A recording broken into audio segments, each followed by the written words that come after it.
voulais vous présenter ma classe. Là, il y a moins de bruit que d'habitude là, dans ma classe, mais La classe de 4e année de Rémi Mention est beaucoup plus calme que d'habitude. Lui qui enseigne à l'école Le Marais à Dieppe redouble d'efforts pour proposer des activités à ses élèves. cette semaine, en français, vous allez commencer notre activité. C'était de commencer un cahier de confinement, là, un journal, un peu un journal intime, de faire pratiquer l'écriture, la réflexion. Tina Desjardins, aussi en 4e année à l'école Le Marais, constate un défi, celui de garder les troupes motivées. On recommande fortement aux enfants de faire la lecture. C'est vraiment ce qui est le plus important selon nous tout de suite, c'est de garder en faisant la lecture, après, ça va aider toutes les autres matières.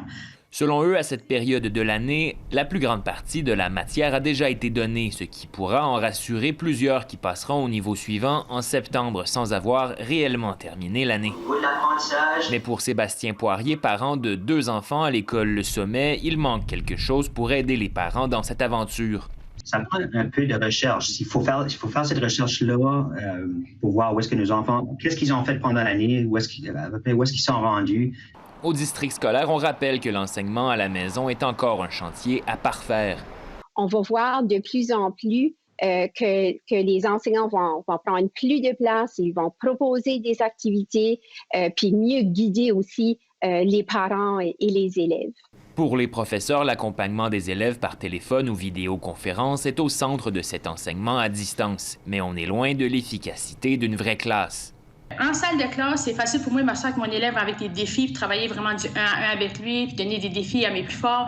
Tandis que là, j'envoie des activités, puis je peux pas être là pour vraiment aider mes élèves. Donc, c'est là que le défi, selon moi. Là. Des familles qui ont des tablettes et des ordinateurs pour tous les enfants de la famille, mais d'autres qui n'ont pas cette chance. Donc, c'est ça. On a la chance d'avoir tout le monde dans une salle de classe, mais là, chacun chez soi, là, on n'est pas tous sur le même pied.